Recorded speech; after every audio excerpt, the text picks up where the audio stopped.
So this is my video for the hashtag Stealth Camping Alliance Holiday December Challenge. So for me, my holiday is Winter Solstice. Now I don't really do Christmas, although I will do it with people I love, like my girlfriend, my parents, because that's what they celebrate. And I'm respectful of that, so I celebrate with them. And my girlfriend will be here to celebrate solstice with me. So basically it's a Christian or pre-Christian Celtic pagan ritual. It represents the turning back towards the light on the darkest day of the year. When the days start getting longer and you move back towards the harvest and the good times. So there's different ways you can celebrate. Of course, we're going to have our solstice feast. And then for me, what I do, I have a small fire. And then you make your own evergreen wreath. And it's the burning of that wreath on or near midnight of the solstice that represents a turning back to the light. And on top of that, what you do, you can put trinkets of different types on this wreath. So you put something on there that you want to leave behind for the previous year, something bad, something sad, anything like that. You attach it to the wreath and let it burn up. And you can also do the same thing for things that you want to continue to be good for the next year. You can have those burn up and it's fine, or you can put something that you want to be good on there that'll survive the fire, and then the next morning you go back and sift through the ashes to find it, and then you hang it up, and that'll be your token for your good times for the next year. So in a little while we're going to start making some dinner, and then once it's dark, I think it's supposed to be around freezing later, so we won't be out too long. We'll go out with a fire, we'll burn the wreath, take you along for the whole thing, so hope you enjoy. Okay, so our solstice feast, we're going to have potato soup, a Yule stuffing, which basically means you just add a lot of sage and dill to your Yule spices, and then we're going to have Brussels sprouts. So let's get started. Yeah. Kimberly.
Alright, our potato soup, Brussels sprouts, and the Yule spiced stuffing.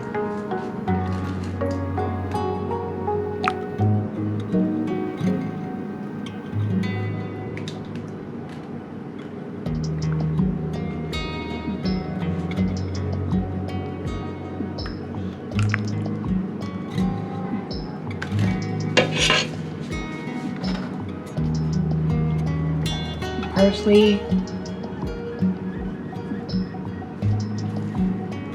green onion,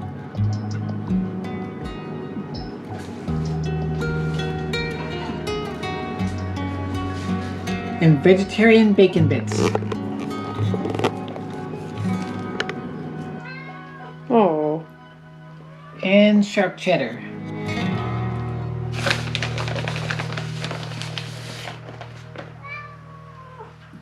And a Groot. Hi, Groot. And the cat who loves cheese. Hi, Groot.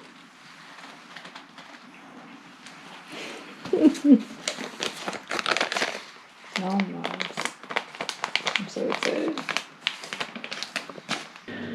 Okay, time to prepare the wreath for the fire. So we're going to attach our papers about things we want to leave behind.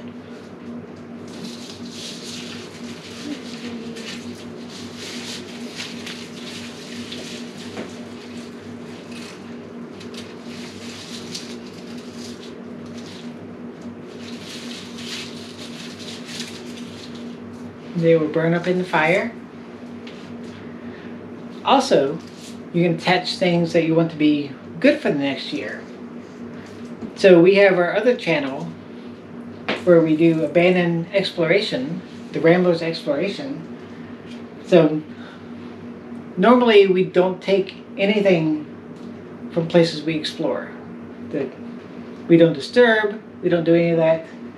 But the Howard Johnson's we went to, which has been closed since 1998, so 24 years.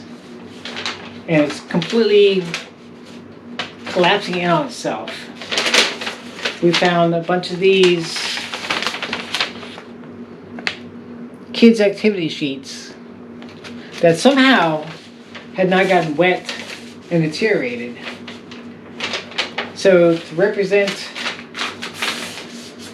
our continued explorations for next year, because we've been doing it for 2 years, which it's a whole nother channel. I will link that in the description below if you want to check that out. So we're going to put that on here.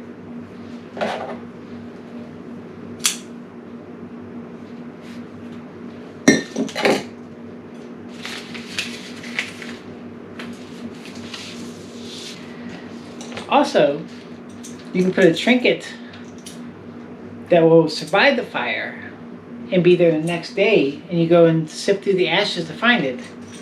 So for me, my projects that I do, my little nerd projects, which there's a couple of videos of those, there's more coming. This was a project for the radio-controlled rocket launcher. I think it was like a blast shield that I ended up not using. So I'm going to put this on to represent my continued projects. So we'll get this tied on, and then next we'll be heading outside and starting a fire. Okay, the wreath is ready. Let's go outside and get the fire going. So when we went outside, I somehow set the GoPro to time-lapse. So all the outside footage was time-lapse, so I'm going to slow it down and do some voiceover. And here I was talking about how I was going to start the fire by using science. But I'll do a little B-roll explaining what it is. But it's 2 different chemicals, and it's going to start the fire. And then I also had these wax and sawdust cakes that I make that also keep the fire going. First part, potassium permanganate. This is a dark purplish gray powder. It's widely used in the chemical and laboratories industry as an oxidizing agent, but it's also can be used for cleaning wounds and general disinfection. But because of its oxidizing properties, when it reacts with certain chemical compounds, it releases oxygen and strips away electrons from that compound, which can produce a very extreme exothermic reaction.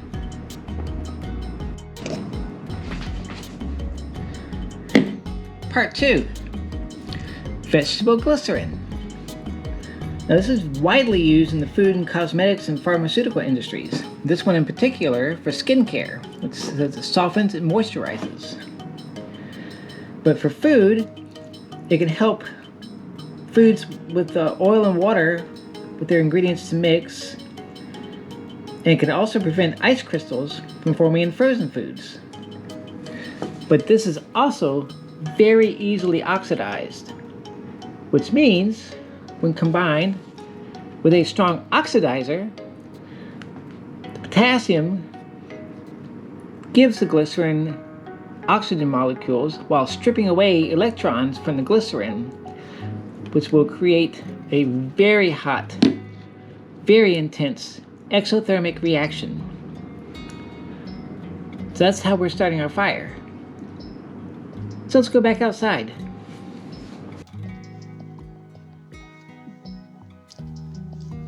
Okay, so here I'm pouring the potassium permanganate in.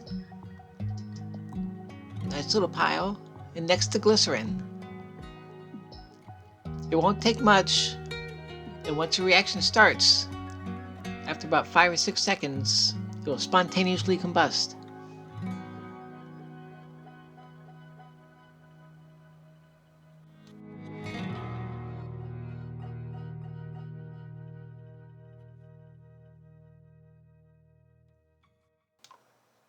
Now it's time to put in the wreath.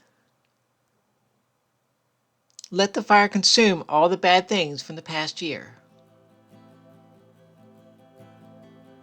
And now the turn back to light of longer days.